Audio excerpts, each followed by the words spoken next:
በስመ አብ ወወልድ ወመንፈስ ቅዱስ አሐዱ አምላክ። ሊቃውንተ ቤተክርስቲያን፣ ካህናት፣ አባቶች፣ ዲያቆናት፣ ወንድሞች፣ ምዕመናን ወምዕመናት፣ አባቶች፣ እናቶች፣ እህቶች፣ ወንድሞች እንዲሁም ሕፃናት ባሰባሰበን በአምላካችን በኢየሱስ ክርስቶስ ፍጹም ሰላም በእናታችን በንጽሕት ቅድስት ድንግል ማርያም ፍጹም ሰላም እንደምን አላችሁ? ፍጥረቱን ሁሉ ፈጥሮ የሚያበላ የሚያጠጣ የድንግል ማርያም ልጅ ኢየሱስ ክርስቶስ የተመሰገነ ይሁን። አምላክን በድንግልና ጸንሳ በድንግልና የወለደችልን ዘላለማዊት ድንግል እመቤታችን የተመሰገነች ትሁን። ቅዱሳን መላእክት፣ ቅዱሳን አበው፣ ቅዱሳን ነቢያት፣ ቅዱሳን ሐዋርያት፣ ቅዱሳን ጻድቃን፣ ቅዱሳን ሰማዕታት እንዲሁም ቅዱሳት አንስት የተከበሩ ሴቶች ሁሉ ሳይቀሩ እግዚአብሔር አምላክ ባከበራቸው መጠን የተመሰገኑ ይሁኑ። ሊቀ መላእክት የመላእክት አለቃ ቅዱስ ሩፋኤል የተመሰገነ ይሁን። ቅዱሳን ሊቃውንተ ቤተክርስቲያን፣ ካህናት፣ አባቶች፣ ዲያቆናት፣ ወንድሞች፣ ምዕመናት፣ አባቶች፣ እናቶች፣ እህቶች፣ ወንድሞች እንዲሁም ሕፃናት ባሰባሰበን በአምላካችን በኢየሱስ ክርስቶስ ፍጹም ሰላም እንደምን አላችሁ? ያው ዝናብ እየዘነበ ነው። አንድ 10 ደቂቃ ነው የምጠቀመው ማለት ነው። በዛሬው ትምህርታችን ርዕስ የማደርገው በማቴዎስ ወንጌል በምዕራፍ 26 ከቁጥር 6 በማቴዎስ ወንጌል በምዕራፍ 26 ከቁጥር 41 ምን ይላል? ትግቡ ወጸልዩ ከመ ኢትባኡ ውስተ መንሱት፣ ወደ መከራ እንዳትገቡ ትጉና ጸልዩ። ይህን ቃል የተናገረ ጌታችን መድኃኒታችን ኢየሱስ ክርስቶስ ነው። ይህንን ቃል የተናገረው ጌታችን መድኃኒታችን ኢየሱስ ክርስቶስ ነው። በዚህ ርዕስ መሰረታዊ ዓላማ የማደርገው ተግተን መጸለይ እንዲገባን መናገር ነው። ጌታ ከወንጌል ምን አለ? ወደ መከራ እንዳትገቡ ትጉና ጸልዩ አለ። ወደ መከራ እንዳትገቡ ትጉና ጸልዩ አለ ጌታ በወንጌል። ዳዊት ደግሞ ብሉይ ላይ ምን አለ? መዝሙር 118 ላይ ምን ይላል? ሰብአ ለዕለቴ እሴብሐከ ይላል። በቀን 7 ጊዜ አመሰግንሃለሁ። አሁን ጌታ ከዚህ ምን አለ?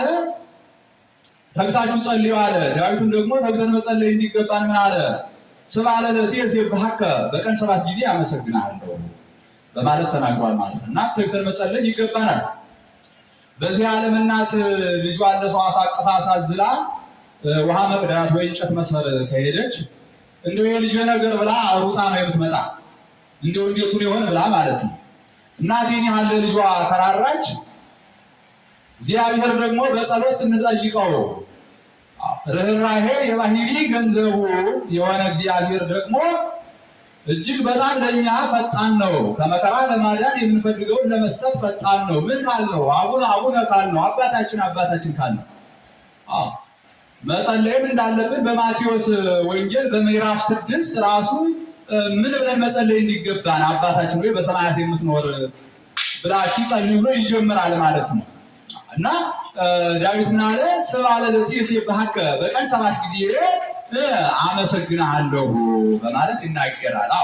እንግዲህ ይህ 7ቱ የጸሎት ጊዜያት በጣም ለየት ያሉ ናቸው ማለት ነው።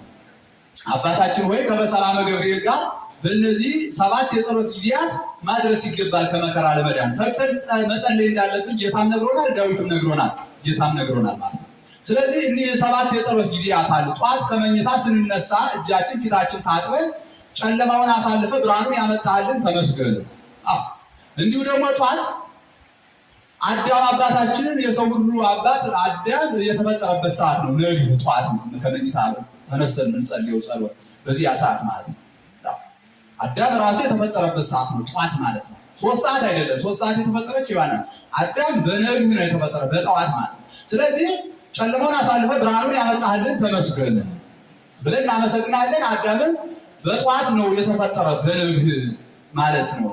በዚህ ምክንያት እግዚአብሔርን ተመስገን እንላለን። ዳዊት ምን ይላል ስንል በማለዳ በፊት እቆማለሁ ይላል በመዝሙር ምዕራፍ 5 ላይ ማለት ነው። እና በጠዋት ለጸሎት እንነሳለን ማለት ከመኝታችን ተነስተን ጨለማውን አሳልፈ ብርሃኑን ያመጣልን ተመስገን ብለን አዳም አባታችንን የተፈጠረ በጠዋት ነው ማለት ነው። ጌታንም ወደ ጲላጦስ ፊት ያቀረቡት በጠዋት ነው። በጠዋት ነው። ስለዚህ ስለኛ ስትል በጲላጦስ ፊት ቆምክ፣ አቤቱ ተመስገንለት፣ እናመሰግናለን። በአባታችን ሆይ ጸሎት 3 ሰዓት አለ ሰለስ በ3 ሰዓት ደግሞ የሰው ሁሉ እናት ሔዋን የተፈጠረችበት ነው። እመቤታችን ደግሞ ብስራተ ገብርኤል የቅዱስ ገብርኤል ብስራት የሰማችበት አምላክን እንደምትወልድ አምላክ ሰው እንደሚሆን ሰው አምላክ እንደሚሆን የሰማችበት ሰዓት ነው 3 ሰዓት ማለት ነው። እንዲሁ ደግሞ ጌታ የተገረፈበት ሰዓት ነው። በጲላጦስ ፊት ቀርቦ ስለኛ ብለህ ተገረፍን ብለን እናመሰግናለን እንላለን ማለት ነው። 3 ሰዓት ተገርፏል። እንግዲህ ሐሙስ ሌሊቱን ሙሉ ሲገርፉት አድረዋል። ከዚያ ከንጋቱ ጀምሮ እስከ 3 ሰዓት ባለው ደግሞ በጲላጦስ ፊት ቀርቦ ክርክር ነበረ። እንስቀለው አንስቀለው ክርክር ጭቅጭቅ ነበረ። 3 ሰዓት ላይ ድጋሚ ግርፋታቸውን ጀምረዋል ማለት ነው። ስለዚህ ጌታ በ3 ሰዓት ምን ብሏል? ተገርፏል። ስለተገረፈስ ምን እንላለን? ስለኛ ስትል ተገርፈሃል። ሌሊት ሙሉ እኮ ተገርፏል። ግን እንደነገርኳችሁ ደግሞ ሊሰቅሉት ግርፋት ጀምረዋል ደግሞ ድጋሚ በ3 ሰዓት። ስለዚህ ስለኛ ስትል ተገርፈሃል፣ አቤቱ ተመስገን እንላለን። ይህ ደግሞ 6 ሰዓት አለ ቀትር የምንለው ማለት ነው። 6 ሰዓት በቀትር ምን ይሆናል ስንል የፀሐይ ሙቀት ይበረታል፣ አጋንንት ይሰለጥናሉ ማለት ነው።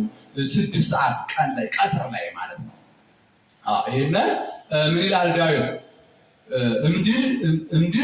እምድርቅ ወንጋኔነ ቀትር ይላል። ይሄ እንግዲህ በ6 ሰዓት ምንድነው? ቀትር ሰዓት ላይ አጋንንት ይሰለጥናሉ ማለት ነው። ለዚያ ነው ቀትር ሰዓት ላይ ብዙ ጊዜ አባቶቻችን እናቶቻችን ውሃ መቅዳት የተለያየ ቦታም እንግዲህ አይፈልጉም እና ቀትር አጋንንት የሚሰለጥኑበት ነው።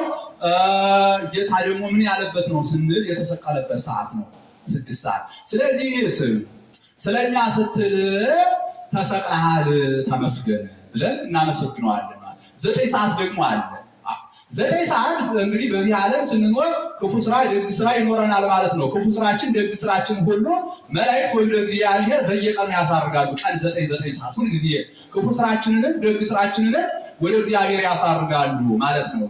በጊዜ ተሳቱ ሰዓት ያርጉ መላእክት ምግባሮ ለጓለ እመሕያው በቅድመ ክርስቶስ ንጉሥ በጌታችን በመድኃኒታችን በኢየሱስ ክርስቶስ ፊት ስራችንን ሁሉ ያቀርባሉ። ቀን 9 ሰዓት ላይ ሁሉ ጊዜ ክፉ ስራችን ደግ ስራችን በየቀኑ ያሳርጋሉ። ስለዚህ ክፉን ትታችሁ ባካችሁ ደግ ስራችን አሳርጉልን እንላለን እና ደግሞ ጌታ የተሰቀለበት ሰዓት ነውና ምን እንላለን?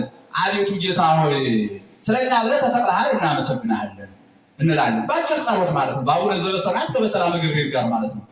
የ9 ሰዓት ይሄ ነው። 11 ሰዓትስ ሰርክ እንለዋለን። ሰርክ ማለት 11 ሰዓት ማለት ነው። ዛሬ በዚህ ዓለም ሰዎች ስራ ሲሰሩ ይውላሉ። ስራ ሲሰሩ ውለው ምን ይቀበላሉ ስንል የቀን ሰራተኞች ሲሰሩ ውለው ደሞዛቸውን የቀን የደከሙበትን ብራቸውን ይቀበላሉ። 11 ሰዓት ማለት ነው። እና ምጽአት ይሄ 11 ሰዓት የምጽአት ምሳሌ ነው። የምጽአት ምሳሌ ነው።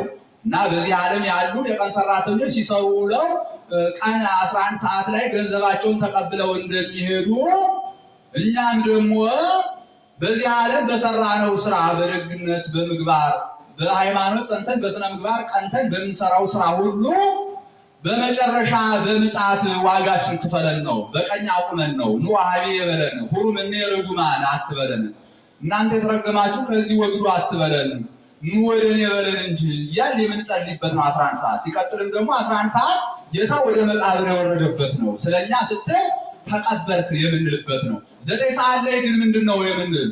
ስጋውን ከነፍሱ የለየበት ነውና ስለኛ ስትል ሙተሃል ብለን እንጸልያለን ማለት ነው። 11 ሰዓትስ ስለኛ ስትል ወደ መቃብር ምን ብለሃል? ወርደሃል። 9 ሰዓት ግን ጸሎታችን ያደርግበት ነው። ሲቀጥልም ደግሞ ምንድነው ብለናል?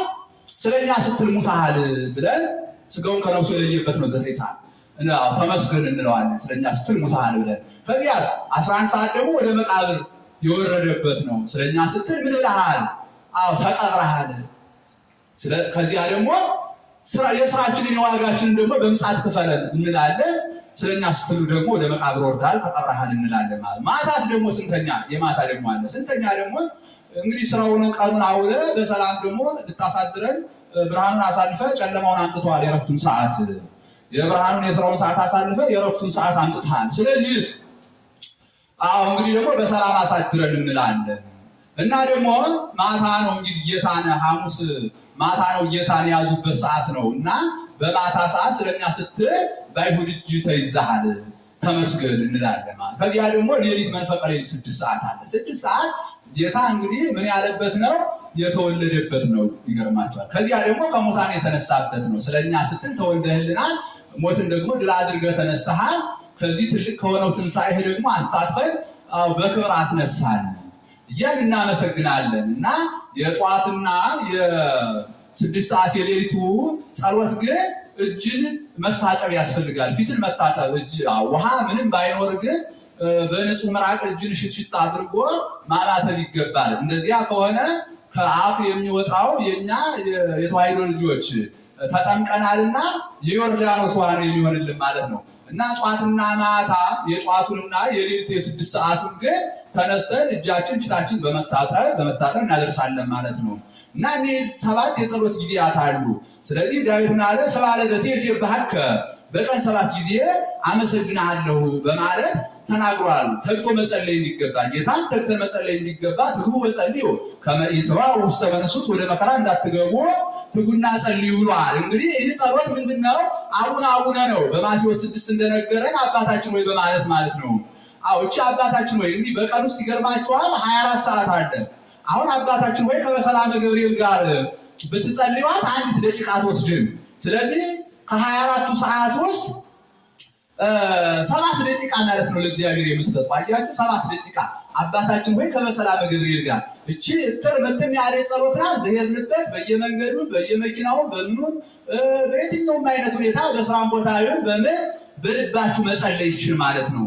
ከ7 ዓመት ጀምሮ ክርስቲያን የሆነ የተዋሕዶ ልጅ ሁሉ ይህን ጸሎት ቢችል በግዕዝ መማር አባታችን ወይ ከበሰላመ ገብርኤል ጋር፣ አለበለዚያ ደግሞ በግዕዙ ከከበዳቸው ሁሉ በየቋንቋቸው ይችን ጸሎት በሚገባ ሸምድደው በቃል መያዝ አለባቸው እና ሰዓት እያዩ ይችን ጸሎት ማድረስ ይገባል። በቀን 7 ጊዜ ማለት ነው ማድረስ ይገባል።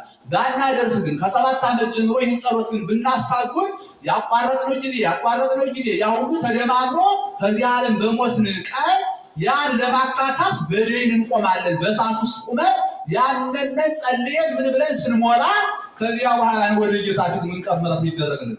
ያቋረጥነው ተደምሮ ማለት ነው። ከ7 ዓመት ጀምሮ ከዚህ ዓለም እስከምንለይ ድረስ እቺን አባታችን የምትል ጸሎት ማለት ነው በሚገባ ከበሰላመ ገብርኤል ጋር እየጸለይ በቀን 7 ጊዜ ግዴታችን ነው። ይህ ግዴታ ነው። ስለዚህ ይህ ጸሎት ጌታ አስተምሮናል። ወደ መከራ እንዳትገቡ ትጉና ጸልዩ ብሎ አባታችን ወይ ማለት እንዲገባ ማለት ይህን ጸሎት የሚጸልዩ ሰዎች ክብራቸው ትልቅ ነው። አቡነ ዘበሰማያት አባታችን ወይ በሰማያት የምትኖር ስንል 99,000 የዝናብ ነጠብጣብ ያህል ክብር እናገኛለን። ከዚያ አቡነ ዘበሰማያት ይትቀደስ ስምከ እዚህ ላይ አቡነ ዘበሰማያት አባታችን ወይ በሰማያት የምትኖር ስንል 99,000 የዝናብ ነጠብጣብ ያህል ክብር። ከዚያ ይትቀደስ ስምከ ስንል ስም ይቀደስ ስንል የ2 ዓመት ክረምት የዝናብ ነጠብጣብ ያህል ነው ክብሩ። የ2 ዓመት የዝናብ ነጠብጣብ ተመልከቱ። የ2 ዓመት ክረምት ማለት ነው። ምን ስንል ስም ይቀደስ ትምጣ መንግስት ትምጣ ስንል የ3 ዓመት ክረምት የዝናብ ነጠብጣብ ቁጥር ያህል ክብር አለ ማለት ነው። ተመልከቱ።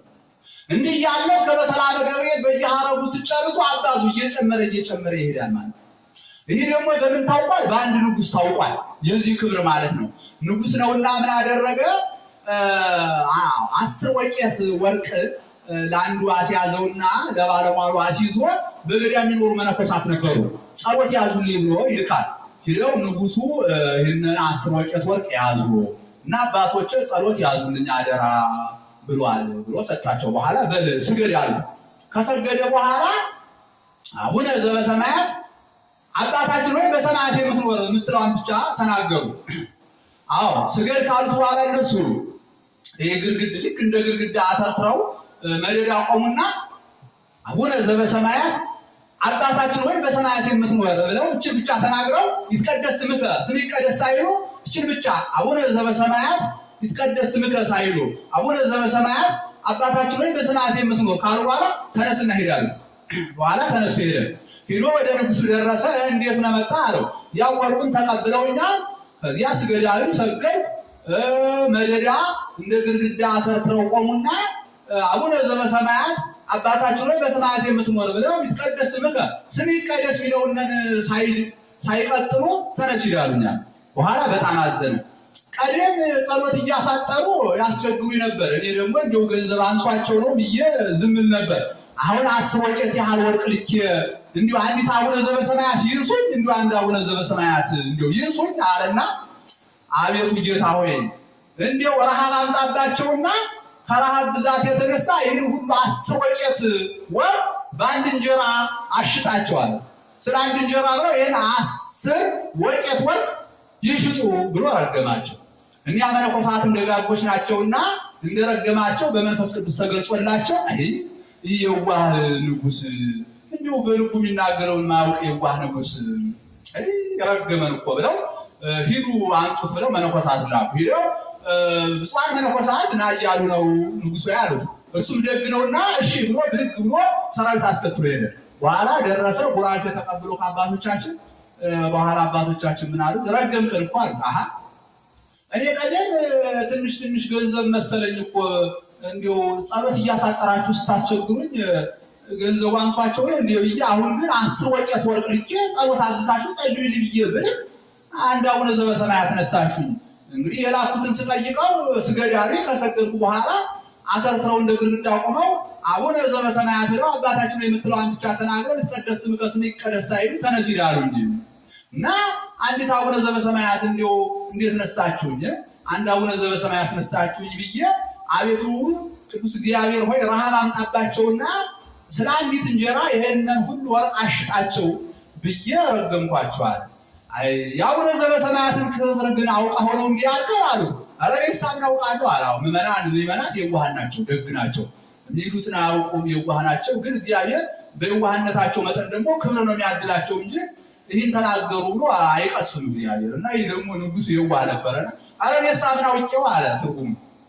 በኋላ የአቡነ ዘበሰማያትን ክብር እንግለጽለት ብለው 2 ሚዛን አመጡ። 2 መንታ ያለው ሚዛን መንታ የሆነ ሚዛን አምጥተው አቡነ ዘበሰማያት አባታችን ሆይ በሰማያት የምትኖር የምትለዋንን ፊደል ቃል በብራና ጻፉና በአንዲት ብራና በአንደኛው ሚዛን በኩል እሱ ያመጣውን 10 ወቄት በኪሎ የሚመዘን አይመስል በጣም ብዙ ወርቅ ነው። ይሄ 10 ወቄቱን ወርቅ ደግሞ በአንደኛው በኩል አድርገው ሲሉ መንፈስ ቅዱስ ምን አደረገ? ልክ እንደ ቀስተ ደመና ሆኖ መጣና እዚያች አባታችን ላይ በሰማያት የምትኖር የምትለው ቃል ላይ አረፈባት። በኋላ ይሄኛውን ገልቦ አነሳው። 10 ወቄቱን ወርቅ ወደ ላይ አነሳበት። በኋላ በል እንግዲህ አንታና ሙላልን ከዚያ እኛ የሰጠንህ ይኸውልህ ያንተን ወደ ላይ አነሳብህ። አሁን ይሄ ሚዛን ትክክል እንዲመጣ ከኛው ጋር ትክክል እንዲመጣ የጎደለውን ወርቅ አንጣና ሙላልን። አረ ይህንሳ ወዴት አባቴ አምጥቼ ነው የምሞላ? ይሄን ሁሉ የሰማይ ከዋክብት ሁሉ አሁን መጥተው እዚህ ውስጥ ቢጨመሩ አይመዝኑትም።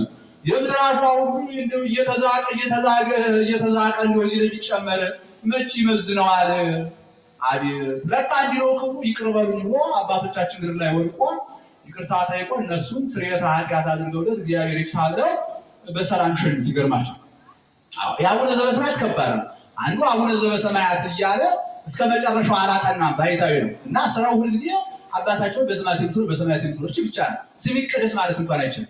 በኋላ 40 ዓመት ሞሉ እንዲህ እያለ በኋላ ጌታ በአንድነት በሶስትነት ተገልጾ ስላሴ ማለት ነው አለው። ጌታ ተገልጾ ማለት ነው። ምን አለ እንደው ይትቀደስ ስምከ ብትለኝ ስምህ ይቀደስ ብትለኝ ምን አለ ብሎታ። ያችን ብቻ አጥንቶ እኮ ነው አባታችን ወይ በሰማያት የምትኖር እቺ ብቻ አጥንቶ ዝም ብሎ በዚህ ብቻ 40 ዓመት ኖሯል። ግን በጣም ክብሩ ትልቅ ሆኖለት ጌታ በአንድነት በሶስትነት ተገልጾ ምን አለ ይትቀደስ ስምከ ብትለኝ ስምህ ይቀደስ ብትለኝ ምን አለ ብሎታል። እና አባታችን ወይ ከበሰላመ ገብርኤል ጋር ጠንቅቀን ማጥናት ይገባናል ማለት ነው። በሰላመ ገብርኤል የእመቤታችን ስራ አውሮ ነው፣ አይለይም። እመቤታችን ክብሯ ትልቅ ነው። እግዚአብሔር በባህሪ ገንዘቡ የሚሰራውን ስራ ሁሉ እግዚአብሔር በባህሪ አምላክነቱ የሚሰራውን ስራ ሁሉ እመቤታችን በጸጋ አምላክነቱ አሰራዋለች። ይገርማቸዋል። አሁን ጻድቃን፣ ሰማዕታት፣ ቅዱሳን ሁሉ ስትመለከቱ በክብረ በዓላቸው ማህሌት ይቆምላቸዋል። ከነሱ በቃል ኪዳናቸው በረከት እንድናገኝ በእነሱ ክብረ በዓል ቅዳሴ ይቀደሳል። በቃል ኪዳናቸው ክብር እንድናገኝ። ነገር ግን በቅዳሴው ግን ማን ነው የሚመሰገን? ፈጣሪ ብቻ ነው፣ ፍጡር አይመሰገንም። እነዚያ ቅዱሳን አሁን ጻድቃን ሰማዕታት በዚያ ይገርማቸዋል። በማህሌቱ እኮ ይመሰገናሉ፣ ለእያንዳንዳቸው ክብረ በዓል አላቸው። በቅዳሴው ግን እግዚአብሔር ብቻ ነው የሚመሰገንበት፣ ፍጡር አይመሰገንም። በጣም የሚደንቀው ግን ከእግዚአብሔር ጋር እኩል የምትመሰገን ግን ይገርማቸዋል በቅዳሴ እመቤታችን ናት። እመቤታችን አሁን በሰዓታት ትመሰገናለች፣ በማህሌት ትመሰገናለች፣ በቅዳሴው ትመሰገናለች። ቅዳሴ ማርያም ማለት ተመልከቱ። 14ቱ ቅዳሴ ማዛ ቅዳሴ የሚባል 15ኛ ማዛ በጊዮርጊስ ዘጋስጫ የደረሰው ነው በመንፈስ ቅዱስ ስለ እመቤታችን ነው። ያ 14ቱ ቅዳሴ እንኳን ብንወስድ ማለት ነው ከቅዳሴ ማርያም ውጭ ያሉት ሌሎችንም ቅዳሴያት ብንመለከት በግዚኦታው ላይ ምን ይላል? እግዚኦ መሐረነ ክርስቶስ የሚለው በዜማ በእዝል በግዕዝም ይባላል። በግዕዝ በጾም ጊዜ፣ በእዝል ደግሞ ያው በክብረ በዓል ጊዜ ሲባል ዞሮ ዞሮ እግዚኦታው ላይ እግዚኦ መሐረነ ክርስቶስ ሲባል በእንተ ማርያም መሐረነ ክርስቶስ ሁሉ አብሮ ይባል። ካህናትን ሲናዝዙ 12 ጊዜ እግዚኦ መሐረነ ክርስቶስ እንበል፣ 12 ጊዜ በእንተ ማርያም መሐረነ ክርስቶስ እንበል ይላል። በቅዳሴው እግዚኦታ ሲደረስ እግዚኦ መሐረነ ክርስቶስ ሲባል በግዚኦታው በእንተ ማርያም መሐረነ ክርስቶስ ሁሉ ይባላል። ይገርማቸዋል። ሌላው ቅዳሴ ሁሉ በጠቅላላ ላይ ማለት ነው። ከዚያ ደግሞ ሌላው ቅዳሴ ላይ በጠቅላላ ይገርማቸዋል። እግዚኦታው ላይ ቀጥሎ ያለው መልክአ ቁርባኑ ላይ በጠቅላላ እመቤታችን ናት የምትለመንበት። ይገርማቸዋል። መልክአ ቁርባኑ እዚያው ላይ ማለት ነው። እዚያ ደግሞ ራሱ የራሷ ቅዳሴ ደግሞ አላት። ቅዳሴ ማርያም አያችሁ፣ በጣም የሚደንቅ እኮ ነው። አዎ ከፍጥረት ሁሉ በላይ ስለሆነ በቅዳሴ የምትመሰገን ጌታና እመቤታችን ብቻ ናቸው እና ትተካከላለች ከእግዚአብሔር ጋር። በምንድን ነው የምትተካከል ስላችሁ እግዚአብሔር በባህሪ አምላክነቱ የሚሰራው ማንኛውንም ስራ እመቤታችን በጸጋ አምላክነቷ ትሰራዋለች። ስለዚህ አባታችን ወይ ከሚለው ጸሎት አብሮ በሰላም ግብር አይቀርም። እቺ አንድ ደቂቃ ማትወስድ ጸሎት ናት። ስለዚህ በሰባቱ የጸሎት ጊዜያት እችን መልመድ ያለባችሁ መለማመድ ብትችሉ በግዕዙ ያለበለዚያ በአማርኛ በኦሮምኛ ሊሆን ይችላል፣ በትግርኛ በሌላው ሁሉ ቋንቋዎችን በየቋንቋችሁ እችን ጸሎት ሸምድዶ መያዝ ይገባል። ከ7 ዓመት ጀምሮ ያለው ሁሉ እችን ይዘን እንግዲህ 24 ሰዓት በቀን አለ። 24ቱ ሰዓት 7 የጸሎት ጊዜያት አሉ። በ7ቱ የጸሎት ጊዜያት 7 ጊዜ አቡነ ዘበሰማያት ከበሰላመ ገብርኤል ጋር አንዳንድ ደቂቃ ብትጸልዩት እቺ 7 ደቂቃ ብቻ ከ24 ሰዓት ትሰጣላችሁ። ይሄ ግዴታ ስለሆነ ተግታችሁ ጸልዩ ስላለ ጌታ እንዲሁ ነው። መጸለይ ያስፈልጋል። ተግተን ባንጸልይ ደግሞ ችግር አለ። ወደ መከራ እንዳትገቡ ትጉና ጸልዩ አለ ጌታ። በሚያዝበት ቀን ሐዋርያትን ወደ መከራ እንዳትገቡ በዛ በጌቴሴማኒ እየሰገደ እየጸለየ ጸሎትን ስግደትን እያስተማረ ነበር። ሐሙስ ማታ ልያዝ ማለት ነው። በኋላ ሐዋርያት ደክሟቸው ችላ ብለው በዚያ ያንቀላፉ ነበር። ጌታ እየተመላለሰ ያው 3 ጊዜ ሁሉ ነው ወደ መከራ እንዳትገቡ ትጉና ጸልዩ ይላቸዋል። ወደ መከራ እንዳትገቡ ትጉና ጸልዩ። እነሱ ግን እየተኙ ነበር። መጨረሻ ግን አይሁድ መጡ። በኋላ ከጌታ ጋር አንድ ሐዋርያ የቆመ የለም። ሁሉ ጥለው ሩጠዋል። ልብሱን ሁሉ ጥሎ ይሮጣል። በዚህ አንድ የቆመ የለም። ባይሮጡ እኮ ማንም አይነካቸውም። ያን ሁሉ መከራ ያንን የመከራ ጽዋ እኮ ጌታ ብቻ ነው የሚቀበለው። ማንም አይነካቸውም ነበር። ግን ከጸሎት ወደ ኋላ ብለዋልና ለክደት ተዳረጉ። አያችሁ፣ የክደት መከራ አገኛቸው። ሁሉ በየአገሩ በየቦታው ተበታትነው ብቻውን የቀረ ጌታ ማለት ነው። እዚያም መጨረሻ ግን ያው እንግዲህ ጴጥሮስ እንዲሁም ሌላ ችግርም ገጥሞት ነበረ። ጌታን እንዲሁም አላውቀውም ሁሉ ብሎ ክብር ነበር። ግን ንስሐ በመግባቱ ዞሮ በማልቀሱ ጌታ ይቅር ብሎታል። ይሁዳ ግን ንስሐ ሳይገባ ቀረ። ሊቀ ካህናት ክርስቶስ ከጎኑ እያለለ ዞር ብሎ ቢያለቅስ እኮ እንደ ወንድሙ ጴጥሮስ ይቅር ይለው ነበረ። ግን ንስሐ አልገባም እና ወደ መከራ እንዳትገቡ ትጉና ጸልዩ ብለዋል። እና በዚህ ዓለም ስንኖር እንግዲህ አንዳንድ ደቂቃ 5 ይበዛል 1-2 ደቂቃ ተጠቅሜ ጨርሳለሁ። በዚህ ዓለም ስንኖር እንግዲህ መከራ አለ፣ ፍዳ አለ። ወደ መከራ እንዳትገቡ ትጉና ጸልዩ ብሏል ጌታ። ይህ ዓለም እንግዲህ ያው ምድረ ፋይ በምድረ ፋይ ነው። የፍዳ ምድር የለቅሶ ምድር ነው። ይህን ዓለም የፍዳ ምድር የለቅሶ ምድር ያደረጉት ደግሞ አጋንንትና ክፉ ሰዎች ናቸው ማለት ነው። ስለዚህ በዚህ ዓለም ስንኖር መከራ ከሰዎች ይመጣብናል። ከግል ሕይወታችን ከራሳችን ፈተና ይፈላል። ከሰዎች መከራ ይመጣል። ከአጋንንት መከራ ይመጣል። ብዙ ነው እና እንግዲህ መቼም ይህ ዓለም እንደምታውቁት ምንድን ነው ስንል ይህ ዓለም ራሱን የቻለ ጦር ሜዳ ነው። ውጊያችን ስጋ ከለበሱ ከደማውያን ጋር አይደለም፣ ከስጋውያንና ከደማውያን ጋር አይደለም፣ ከረቂቃን መናፍስት ጋር ነው ውጊያችን ተብሎ ነበር። አሁን ግን ይገርማችኋል፣ ከረቂቃን መናፍስት ብቻ ጋር እንዳይመስላችሁ ከስጋውያን ጋር ከደማውያን ጋር ሁሉ ውጊያ ሆኗል። ሰዎችን እየገደሉ እንዲህ ያለ መከራ። ከዚህም ለመዳን ጸሎት ያስፈልጋል ማለት ነው። ከስጋውያን ሰዎች ዝናር፣ ከስጋውያን ሰዎች ጥይት ህዝብን ከሚጨርስ ከሚበላ የጦር መሳሪያ ሁሉ ለመዳን መጸለይ ይገባል። ከአጋንንትም ዝናር ከአጋንንትም ጦር ለመዳን ንስሐ መግባት ይገባል ማለት ነው። ማለት እንደነገርኳችሁ አጋንንት ይዋጉናል፣ ክፉ ሰዎችም ይዋጉናል። ከዚህ ሁሉ ለመዳን ከዚህ ሁሉ መከራ ለመትረፍ ግን ምንድነው ማድረግ የሚገባ? መጸለይ ነው ማለት ነው። የዲያብሎስን ሽንገላ ተቃወሙ ዘንድ የእግዚአብሔርን ቃል ልበሱ ብሏል ጌታ። ከዚህ ውስጥ አንዱ ጸሎት ነው፣ አንዱ ጾም፣ አንዱ ጸሎት፣ አንዱ ስግደት፣ ምጽዋት፣ እነዚህ ሁሉ ፍቅር፣ ትሕትና፣ እነዚህ ሁሉ። ስለዚህ የእግዚአብሔርን ዝናር ታጠቁ ተብለናል። ይሄ ደግሞ ምንድነው? አንዱ ጸሎት ነው ማለት ነው። ይሄንን ከታጠቅ ምድራውያን ሰዎች የታጠቁት የጦር መሳሪያ ዝናራቸው ሁሉ ከኛ ዝናር አይበልጥም ማለት ነው። ምክንያቱም ከኛ ጋር ያለው እግዚአብሔር ስለሆነ ማለት ነው። የእግዚአብሔር ዝናር ተተኩሶ አያልቅም። የዲያብሎስ ዝናር አሁን ተተኩሶ ያልቃል። ዲያብሎስ ዝናሩን ተኩሶ ጨረሰ ተብሏል። አርፈፍፎ ጨረሰ ተብሏል። የኛ ዝናር ግን አያልቅም። የእግዚአብሔር ኃይል አያልቅም። ሁሉን ከአፈር የሚደባልቅ ነው ማለት ነው። ስለዚህ ስጋውያን ደማውያን ሁሉ እየተዋጉ እናያለን። ከዚህ ከነሱ የጦር መሳሪያ ከነሱ ገዳይ ከሆነ የጦር መሳሪያ ለመዳን መጸለይ ይገባል። ከአጋንንት የጦር መሳሪያ ከአጋንንት ግድያ ለመትረፍ መጸለይ ይገባል። ከክህደት መከራ ለመዳን መጸለይ ይገባል። ከረሃብ መከራ ለመዳን መጸለይ ይገባል። እንዲሁ ከዘረኝነት መከራ፣ ከረሃብ መከራ፣ ከበሽታ መከራ ለመዳን በአካልን ከሚያጎሉ አደጋዎች ለመትረፍ ከዚህ ሁሉ ነገር ለመትረፍ መጸለይ ይገባል። ጌታ እንደነገረ ወደ መከራ እንዳትገቡ ትጉና ጸልዩ ብሎናልና በዚህ ዓለም ስንኖር መከራ አለ፣ ስቃይ አለ፣ ፍዳ አለ። ነገር ግን ጸሎትን ዝናር አድርገን ከታጠቅ ክደት አያገኘንም፣ ጦርነት አይበላንም፣ የአካል ጉዳት አያገኘንም፣ በሽታ አያገኘንም፣ ክደት አያገኘንም፣ የትኛው አይነት መከራ አያገኘንም። ስለዚህ ምን አለ ጌታ? ትጉ ጸልዩ ከመ ኢትባኡ ውስተ መንሱት፣ ወደ መከራ እንዳትገቡ ትጉና ጸልዩ ብሎናል። ወደ መከራ ላለመግባት ተግተን እንጸልይ ነው። ወስብሐት ለእግዚአብሔር።